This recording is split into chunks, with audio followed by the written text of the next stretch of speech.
Thank you very much, Frau Minister Nahles, for that inspiring speech, addressing values in a broader context, particularly what many people refer to as social justice in the context of economic inequality.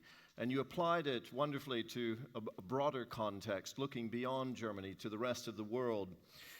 This brings us perfectly into our next plenary session, which also addresses values. Andrea Nahles talked about social justice. She talked about protecting workers in other parts of the world, but she also talked about democratic values and democratic processes.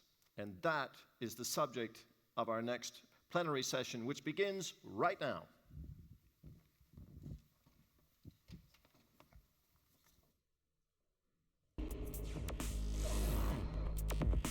Selective truth. Values for sale. In these challenging times, do we really know what's going on? How are we influenced by the media, politics, and the economy?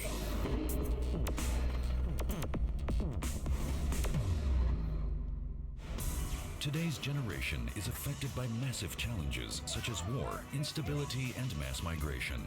The ones who suffer most are generally the people caught between opposing interests. Those devoid of all other options are now going north. But are we not endangering our values in the name of security? Has foreign policy failed to protect the interests of humanity? Democratic values, a magic bullet cure-all for everyone? Join the discussion here at the Global Media Forum 2016. And now, Democratic Values with our moderator, Jana Paraigas.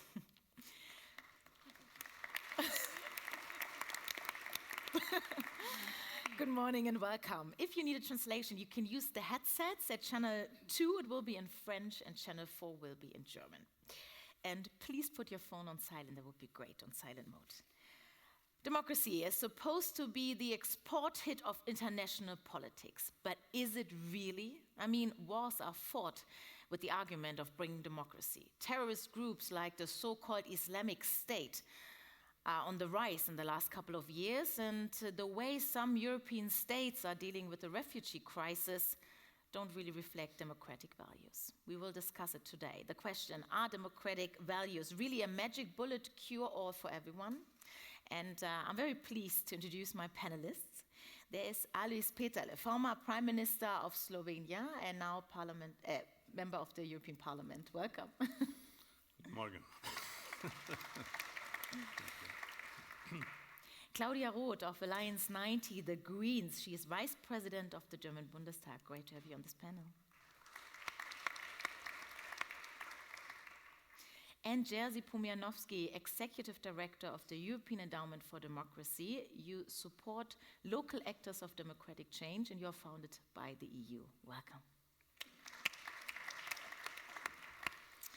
Mr. Pomianowski, let's jump right into the discussion. The ED is also active in Arab countries like Libya. If you look at Libya, Iraq, Afghanistan, can democracy be the outcome of a military intervention? No. Why not? Of course not. We have to remember that democratic values, democratic process needs a society that is ready to understand and run through this process.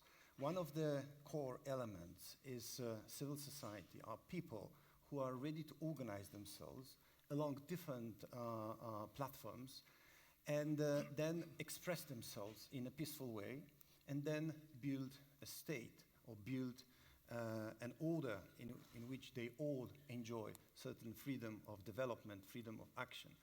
When you have a dictatorship for so many years, like in Libya, that destroy all social fabric, that has placed a person against the state and nothing else, then when this system falls apart through military intervention, through revolution, then you have a situation where people go back to the only identity they can understand in this vacuum: tribe, religion, or local community, just a neighborhood.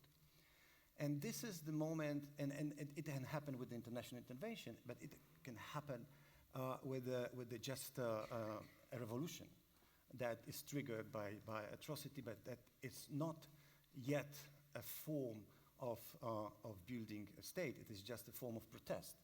So in such a situation, especially in the world that we are living now, there is enormous responsibility of international community that we cannot leave this kind of process alone. Because if we leave it alone, and it is after 40 years of dictatorship, then we have the result that is what is happening in Libya, that the Libyan society has such a difficulty in building a normal system of work. So here, I think we are coming to the very core dilemma that I hear often today. Maybe it was better to keep Gaddafi longer, then we will not have a pressure from refugees, that we will not have a conflict. It is a stupid dilemma, because exactly because Gaddafi was 40 years there, we have a problem as we have today. And we wouldn't have it if Libya would build a normal society much before. So in a sense, this kind of permissive to dictator approach is a cause of today's problem. So we can't cure the cause of 40 years dictatorship with reinstating another dictatorship and saying that the Middle East is not ready for democracy. This is a stupid dilemma for me. But then when you're saying the problem is that, for example, Gaddafi was in power for 40 years, maybe there should have been an earlier military intervention? Well, yes, no, I don't know. Maybe, but it's not about just military intervention. It's also about behavior.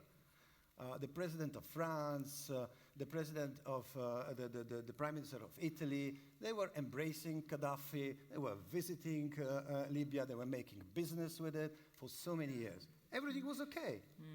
And now we are surprised there is a problem there.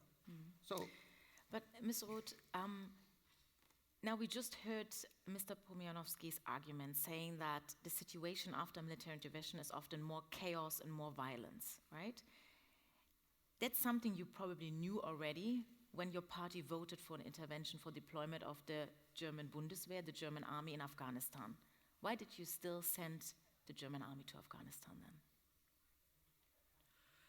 That's a very good question, but let me first say that I'm really touched to be back to this to this building, because if we're speaking about democracy, I think this is exactly what democracy needs: transparency, democratic control. And I started my political life in '85 nearby, and so I'm really touched. I think I still believe that democracy is the key for stability. And what the colleague said, one is considered to be a romantic, if speaking about human rights. And human rights, very often there's a discussion that said human rights is a Western idea, but this is absolutely not true. Human rights are universal and indivisible. So I think we had to learn from Afghanistan. It's the best example, from Iraq, especially from Libya, that you cannot export or import democracy by military means. A military intervention sometimes is necessary, for example, if you have the responsibility to protect, like in Mali. There we voted only a few weeks ago that yes, it's important, responsibility to protect the people. But after military intervention, there is not automatically democracy. And I do not forget what Richard Pearl once said to me in a discussion. He said, okay, we make this military intervention in Iraq, we import our democracy to the poor people of Iraq, and after 1 week, after 2 weeks, everybody will be happy and there will be democratic society. This is, of course, not true. And I think we have to understand that to think with military interventions only, you can create something which is to be a democracy. I think what's about reconstruction? That takes very long time. What's about reconciliation? That takes several generations. What about what he said, support that a civil society can be influential part of it. And there was a very, very important report by the World Bank, I think a few years ago, and I will tell you what they said. They said, this illusion, military intervention, and then you can leave quite soon, that's not enough. You have to understand that it takes about 20 years to build up institutions. It takes about 27 years to get rid of corruption. It takes about 17 years to build up military structures. It takes 36 years for good government, and it takes 41 years to get a state of law. And I think this was and is still a mistake, that one thinks with military intervention, and afterwards you leave the country and leave it alone. And that's exactly what's happening in Libya. It's a completely chaos. Why we sometimes support, because if we would now take back the soldiers, what would happen then? But we always argue it's not enough to have soldiers. What about police? For example, Germany has only 100 men and women, policemen and women, who are in international on international level to build up a democratic police. What about judges? It took a very good woman, she's a judge, she wanted to contribute in Kosovo. It took her 8 years to get the permission to do it. So it's one-sided, only based on military, then leave as soon as possible, and then leave them alone, and that's a problem. Okay, but just quickly, so would you say deploying the German army in Afghanistan was a mistake?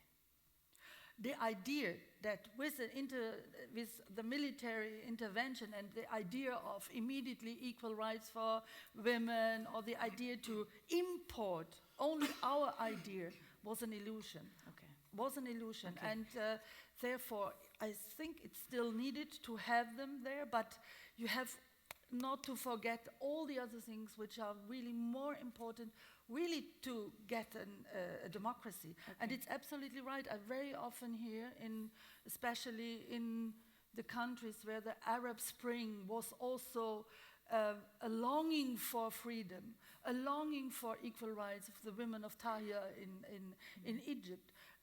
So they are not romantic, but it was a longing. But now democracy is quite often discredited, because they say, look, what did you do in Libya? What did you do?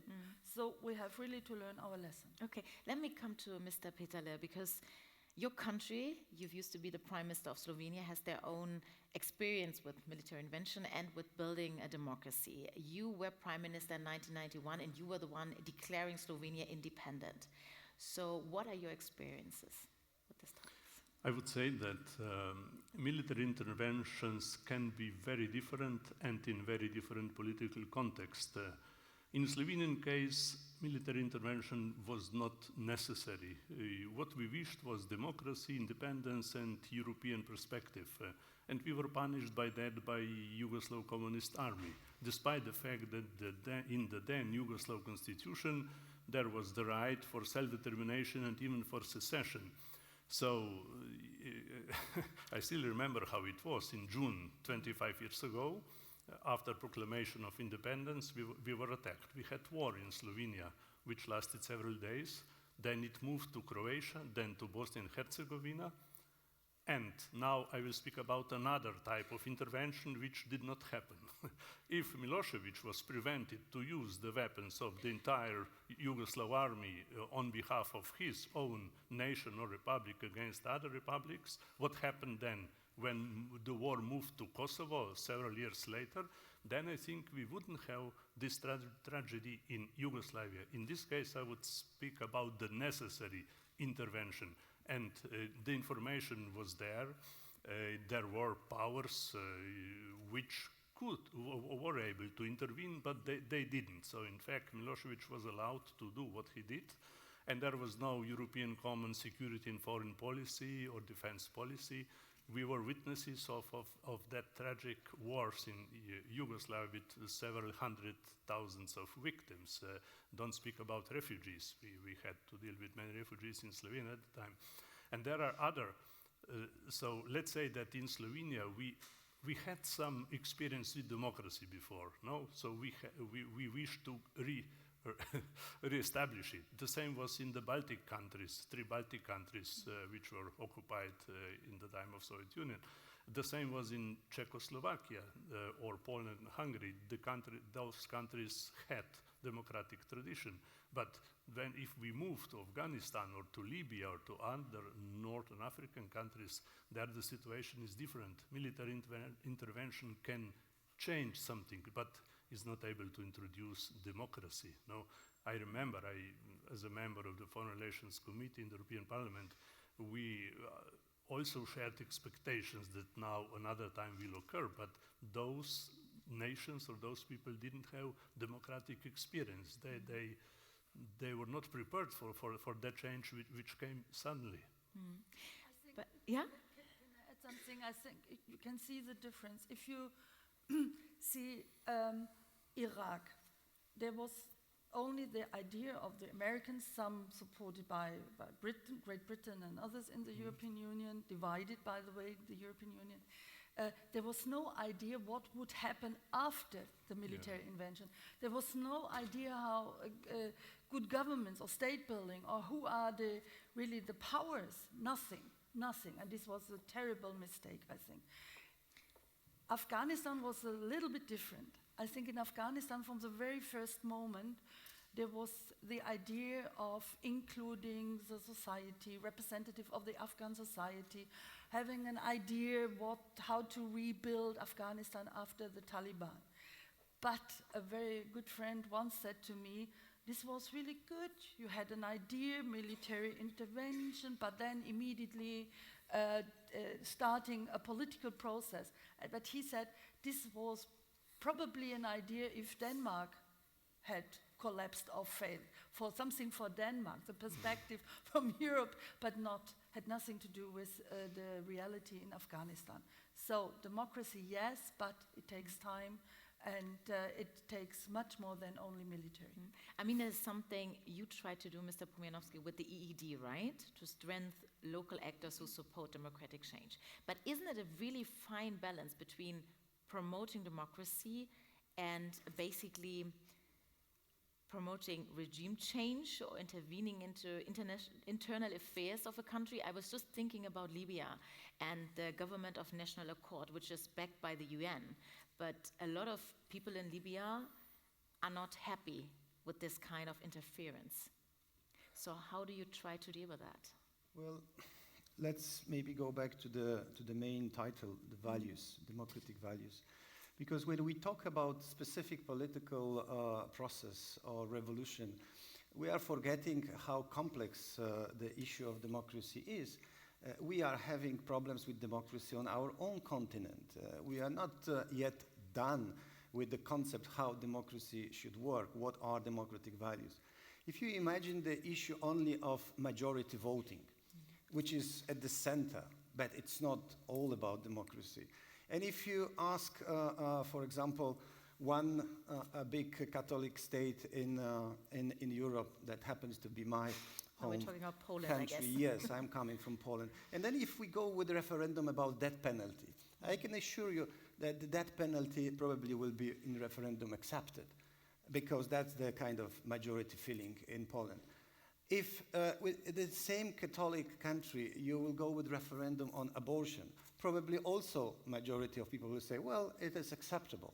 So the values are something that you cannot just vote or you cannot just pretend it will go naturally. It is something that has to be deeply rooted into people's heart and minds.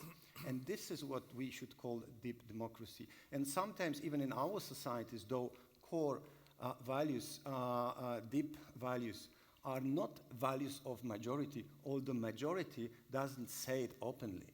So this is a true democracy when we can respect and we can follow those values. And values are about heroes, about visionary people who propose them, and then we start to believe that this is the right thing to do. And those people who are fighting for democracy in their countries, they are usually minority. When I go to Ukraine to meet our partners, when I go to other parts of the world to meet our partners, I always see that they are in minority in their own countries. Those fighting corruption in Ukraine are in minority because majority of people still say, well, if you need something, you have to pay. And they accept this in everyday life, whether it's about a doctor, it's about policeman, it's about a school teacher. So majority accept the situation as it is, and minority fights for values. And this is where we come with our assistance. We help those who fight for their values, who believes in them, and we share the same values. But even in our society, we will often discover, and we are discovering, that those who believe truly in those values are in minority.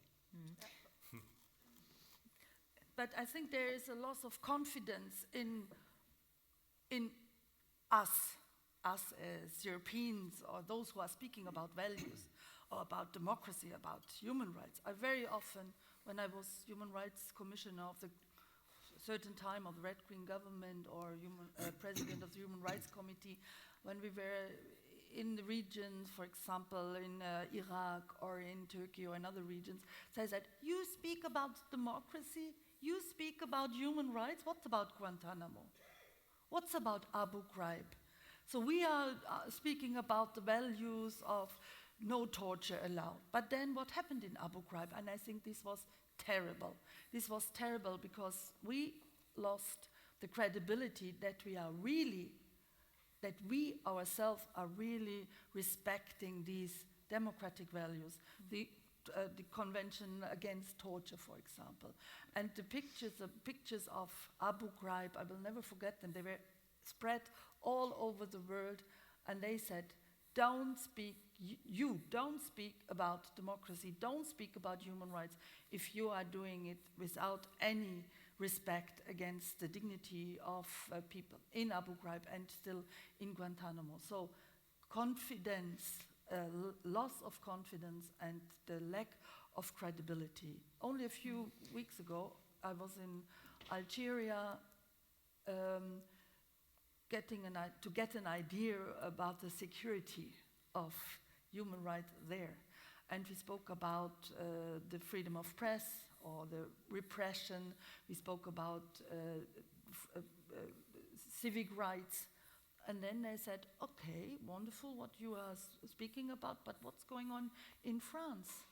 How do they reduce civic rights to get security? And don't they reduce freedom in getting more security, and at the end they will lose both, what Benjamin Franklin said. So I think we have only a chance if we start at home and with a real credibility in democratic values, and not only to pretend they are important on Sunday, but from Monday to Saturday we do not respect them by ourselves. Okay, yeah, let's look at the European Union. Let's look at the so-called refugee crisis, because it seems like a lot of especially Eastern European countries have a very short memory. A lot of Eastern Europeans fled to Western Europe during communist times, and now they don't want to accept refugees in their countries. Slovenia built a fence so refugees can't go through to Schengen. Why? I wouldn't be that critical. Now we speak about Visegrad countries and so on, but I remember when Hungary decided to do as they did, when there were almost 40,000 refugees at the border, and the government wished to have controlled movement and to know who are those who are coming. And these two expectations were later shared by all the countries in the surroundings, I would say, also by Slovenia, by Croatia, Serbia, and Macedonia. Macedonia was facing a very big problem because the refugees got impatient if they waited more than 6 hours in Macedonia. They wished to go to Germany as soon as possible. The inflow of migrants we are facing now is different from the situation after Second World War. And I think that all our systems, asylum system, security systems, were not ready for such a quantity of refugees. For refugees which are not pleased to land in the first country or to be accepted in the first country on their way. That they had very, very clear target, let's say so. And so far, the Germany was considered as a promised land. No?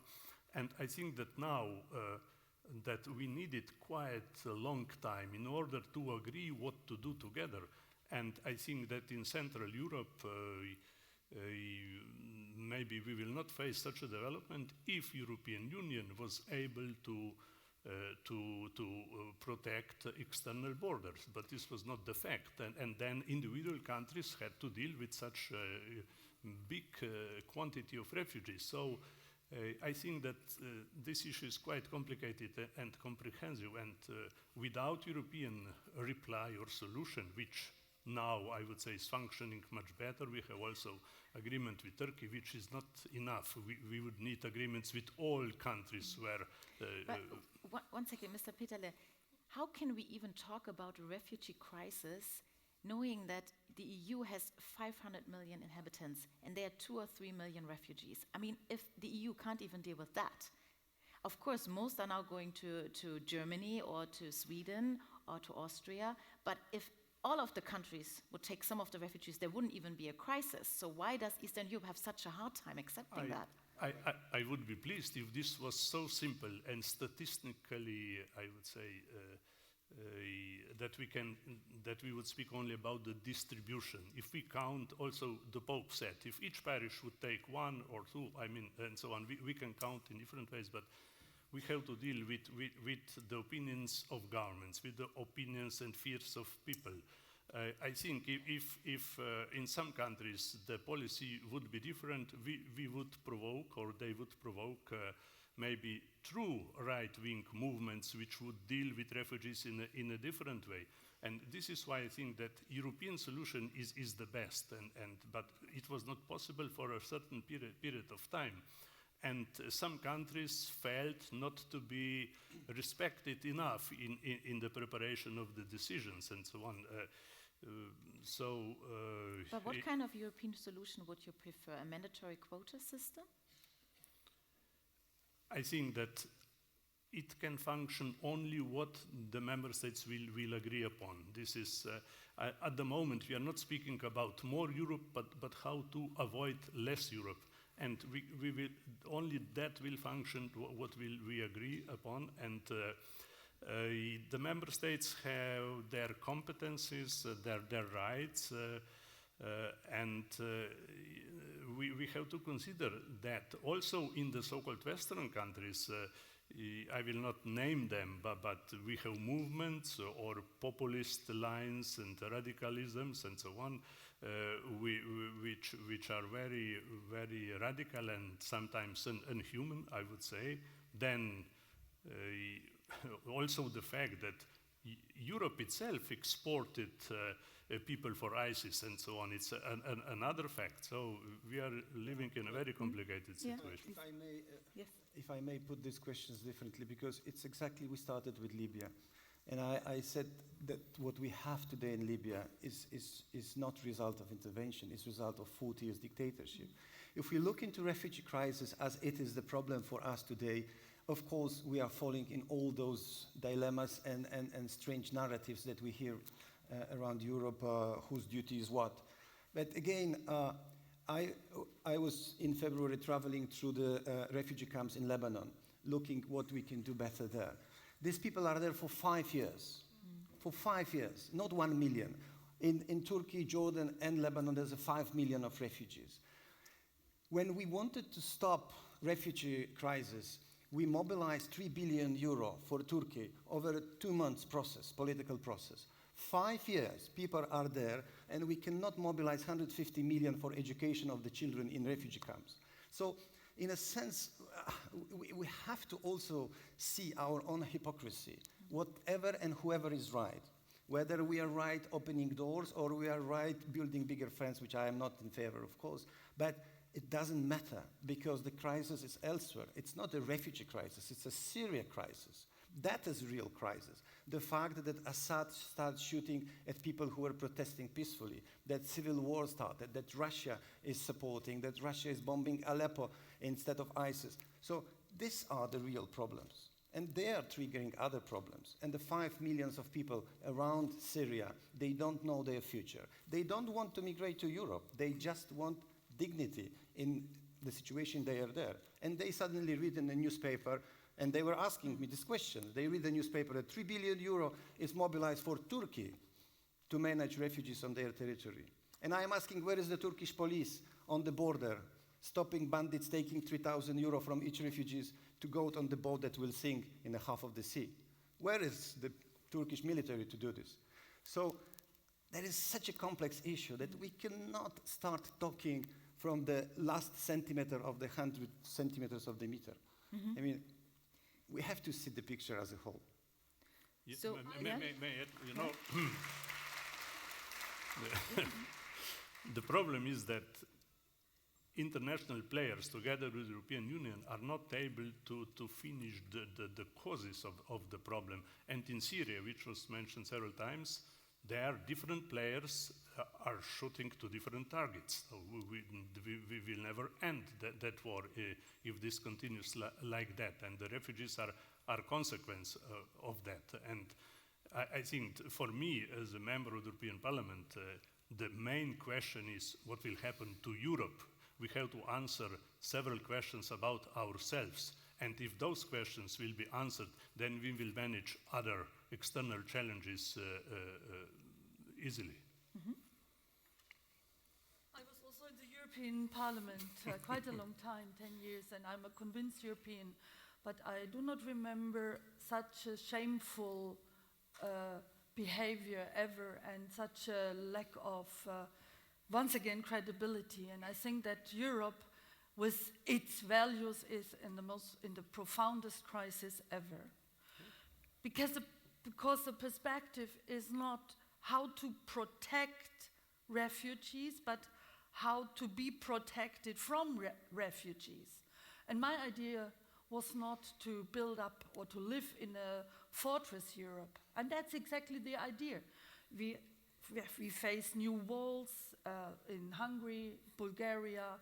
We build up this fortress, making terrible deals. For me, this EU-Turkey deal has nothing to do with humanitarian responsibility, but leads to a completely, what do I say, Schweigen. One does not speak any longer about what's happening in Turkey.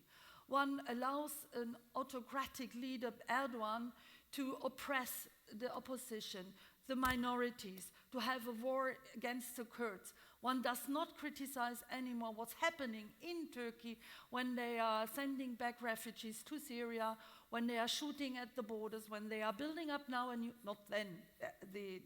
Erdogan, a wall against the refugees. I think really that all the values of the European Union are dying every day in the Mediterranean. In the Mediterranean, when hundreds and thousands of people are dying. And I do not want to live in a Europe where this is a normality. And we have faced also something, what the High Commissioner said, that there's a redefinition. One does not speak about refugees, but one calls them illegals. Can a refugee who is trying to escape the hell from Aleppo or the hell from other parts of Syria, or a country which is more and more a failed state, Iraq, is it illegal? What about the individual right of asylum? Is it up to a state to define you are illegal by definition because you try to reach a country where you are safe? And we have this debate also in Germany in these days, a very vital debate, whether Germany, the government, can define Algeria or Morocco or Tunisia to be a safe country. I went to Algeria, I went to Morocco, I went to Tunisia. I met journalists, I met groups of women, I met LGBT groups. And I asked them, do you feel that you are living in a safe country, in a safe society? And they did not even understand my question.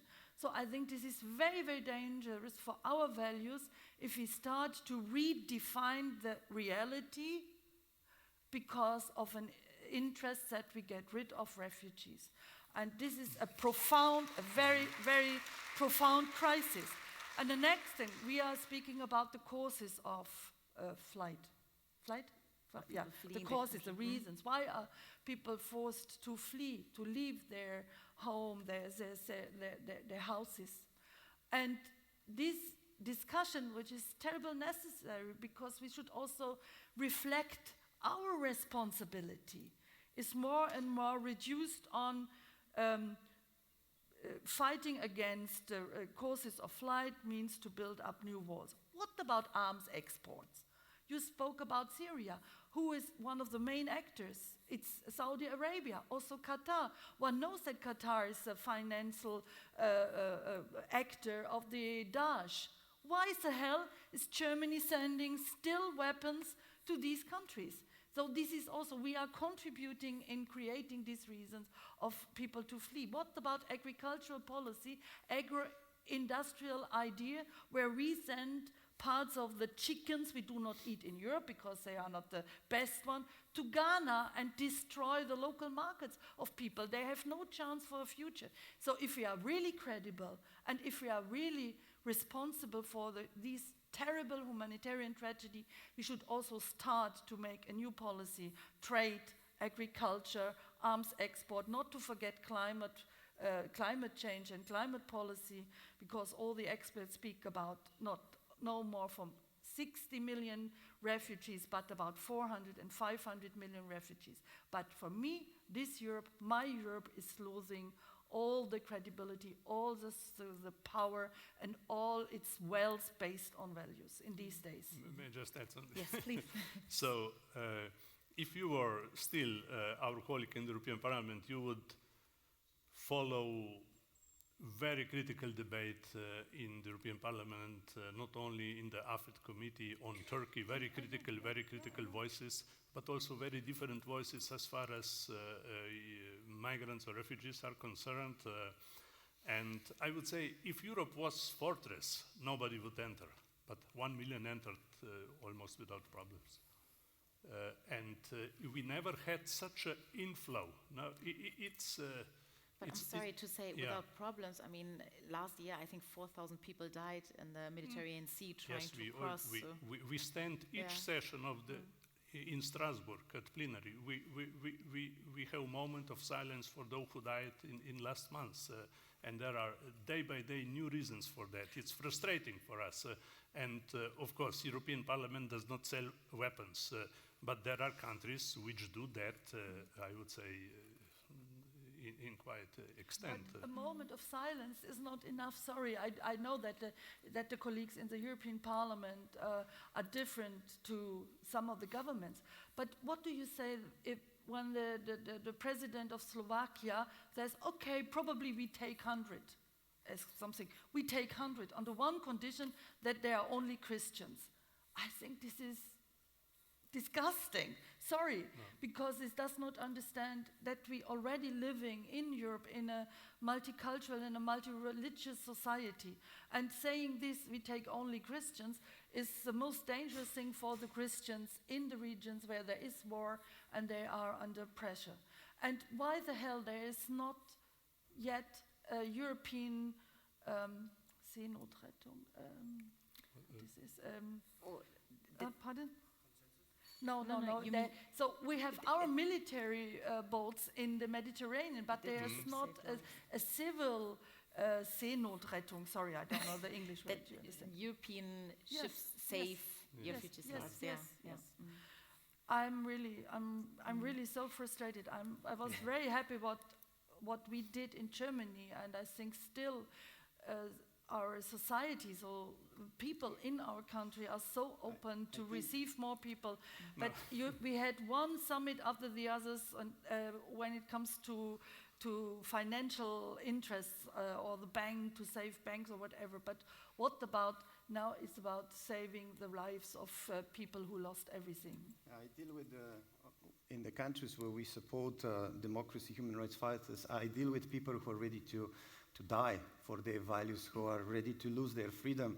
And I think you're right that in Europe we are losing this determination, this credibility, you rightly said, that there are so few people who are really ready to fight for our core values. And that makes me this feeling that in Europe today, those who really believes in values are in minority.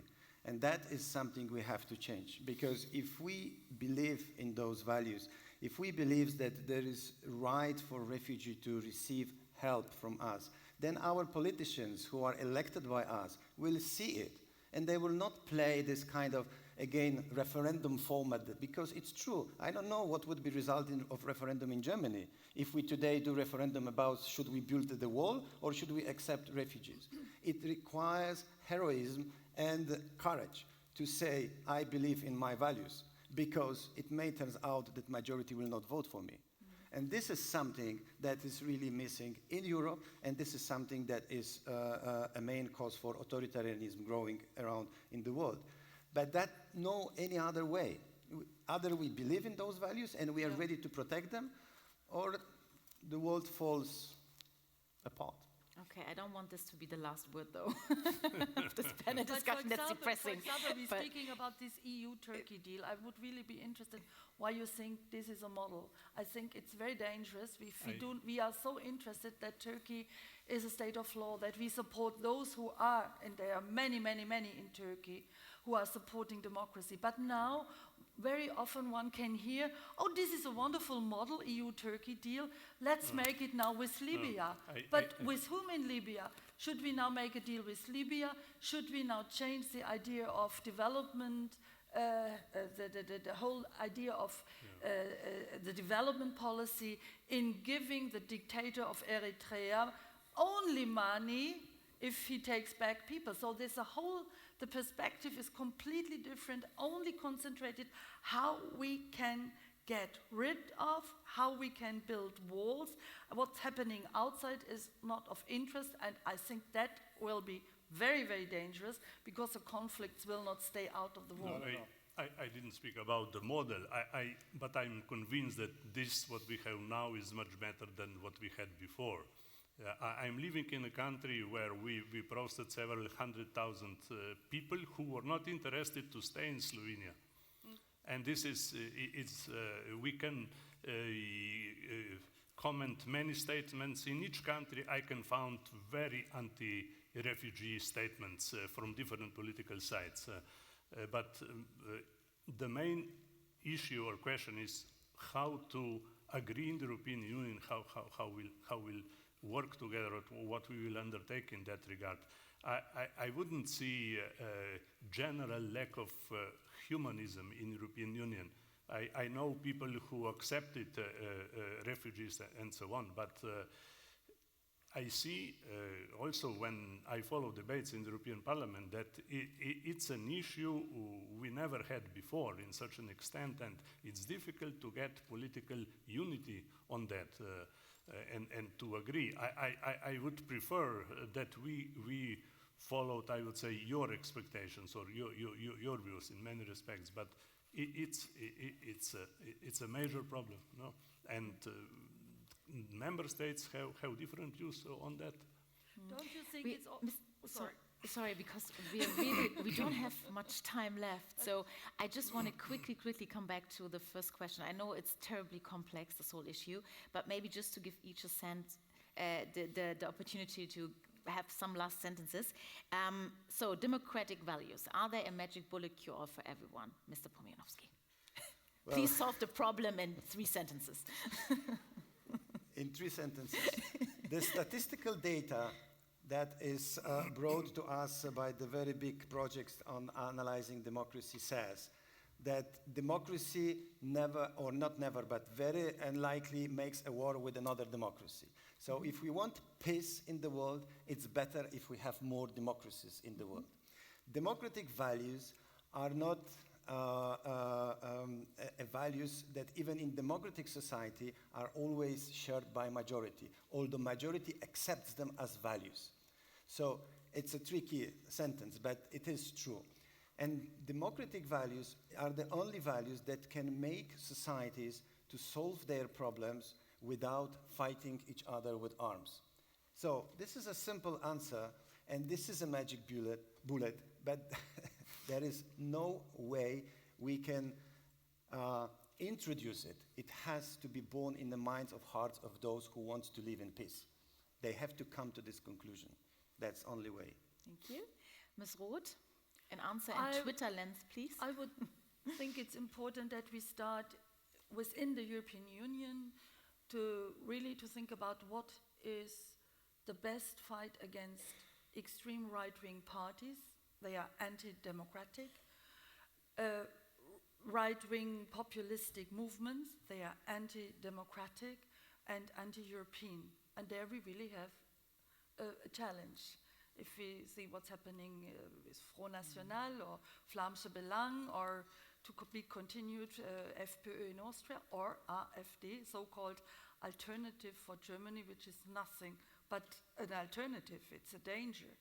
And I think now it's the most important task and the most important challenge and the most important responsibility for the democratic parties to make clear that only with democracy, with human rights, with the fight for minorities, with really freedom of press, and we can fight against these right-wing parties and movements, and not to take their ideas in a very smooth way or to run after them, but to be quite clear and to stand for our black and white. Yeah. But you can see that's it's very difficult facing elections. What shall we do? Shall we really be very clear, or do we try to normalize it? And I do not want to normalize the fact that Front National or FPÖ or AfD are part of a democratic Europe. I do not want this, and this is important. Okay. And Mr. Peterle. The founding fathers of the European Union agreed on two main ideas: respect for human dignity and do things together. And I think that we have to reconsider both ideas. What does it mean, human dignity today? And what does it mean to do things together? And I think that today the survival of the European Union is in question. And peace is coming back as the first issue, not poverty, but peace. I think that we will not get more peace with less Europe. Thank you so much, Mr. Peterle, Mr. Pomianowski, and Ms. Roth. And thank you so much for your attention. You can have a short coffee break now, and then there will be the next panel at 11:30. Thank you.